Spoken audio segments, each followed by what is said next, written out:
someone who had just made a lifetime of bad decisions and was not somebody that thought through to the future or the consequences of their actions. This is your problem. This is our problem of the police department, and I'm bringing it to your attention because that's what I should do. Oh yeah, is that right? Yeah. Is that what you should do? Rat out other cops? This is unbelievable. All right? Get the out of here. He finds himself in a precarious situation because his friend Scott, who's on the force with him, is sort of wanting him to partake in illegal activity within the force, and he has to come to a decision. And his decision is to not partake in it, and in fact try to shed light to it. And in doing so, he loses all of the friends that he would have on the force and is isolated. You want a house? I'll get you a house. You wanna get the f out of here? Well, get out of here. I got that trailer. I'll get a truck. We'll hit the road.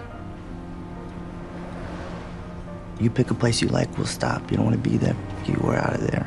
What do you do if the father of your child, you have no connection to him whatsoever besides a fun weekend, and you don't know this person, and this person doesn't lead a very moral lifestyle, is not a responsible person?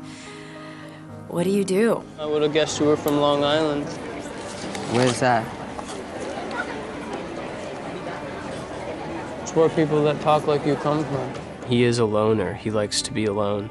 He doesn't have a whole lot of friends, but he's also not really like in search of a lot of friends.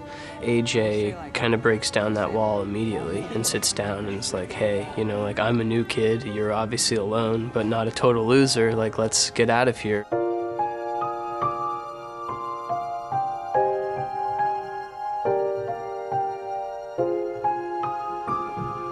Ryan has a quality about him that's really magical, and he really brings out the best in everybody around him.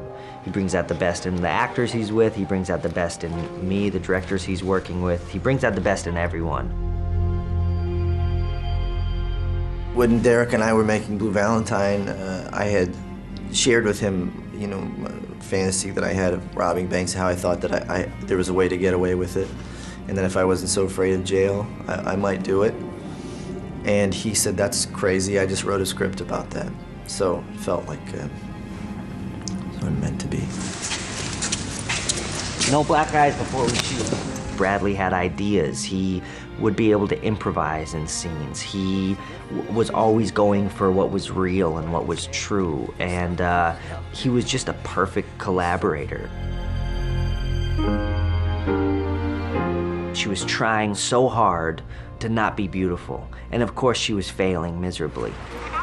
She was still absolutely captivating, but it meant so much to me that she was going for it and that she wanted to be seen in a way that she had never been seen before. I've never seen you in such a good mood, Ava. What's the occasion?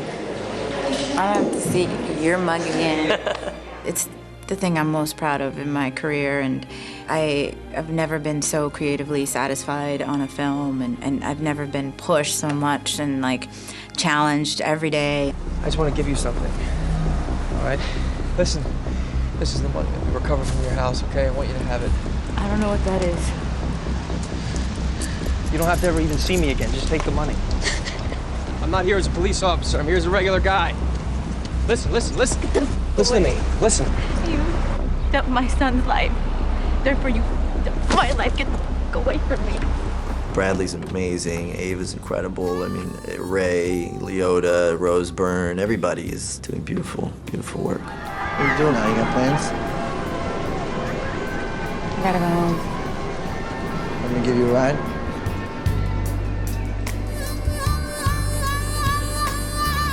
You have some spectacular performances, a lot of intimate moments, some of the things I think that people love from Blue Valentine. But at the same time, all of a sudden now, you have car chases, and you have shootouts, and you have big locations. We shot in a real police station, we shot in a real hospital, and I think because we set it in Schenectady and we went to Schenectady saying we want to make this film here about your city, that everybody sort of got behind that and opened their doors and allowed us to make something very authentic. In the bank scene, everyone in that scene other than me actually works at that bank or goes to that bank. So you're constantly trying to reach the level of realism that they're sort of naturally at. We did a trial run, and the DP's in the car, camera operator, and I'm driving the car, so I'm doing the stunt and also providing the vehicle with which the film's being shot. And we did like a dry run. I think I was a little too overzealous, and I broke the axle of the car. Scared me that time. And I could tell that DP, who's done crazy stuff, went into that wheel of death twice, got hit in the head, and he still, I could feel he was like, no, I'm not getting back in the car with this guy. All right, everybody ready? Let's get into position, please. Everybody was just so there for each other. Everybody had each other's back, from the grip to the, to the craft service woman crying after a scene, to everybody. And Derek and Ryan really work like that, and they really just, it's just a beautiful way to work. This time we're gonna cut before he gets the whole speech out. Okay, so you don't have to sit through that speech, woman. Okay? But you will eventually. In many ways, this is a very big step forward for Derek and very new type of film for him. But at the same time, it has connections, and it's in the DNA of his films to date. 3 films that I've made have all been about family. My first film, Brother Tide, was about brothers. Blue Valentines is about husbands and wives, and Pines is about fathers and sons. And I think I'm drawn to telling stories of family because I think families are so full of secrets. You can really get to know people inside of a family. There's a great intimacy. He's exactly the type of filmmaker that I'm drawn to. He has incredible integrity. He wants to tell stories about human emotion, about human connection, about relationships. You have a part of me inside. There's only 2 shots fired in the whole movie, but they resonate throughout the whole film and throughout the lives of every character. It's a bank robber movie turned cop drama turned coming of age story, like all in the same movie. All of the characters are forced to face the consequences of their actions.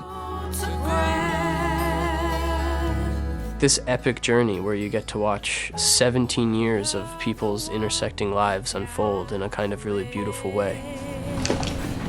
Sounds like a nice dream.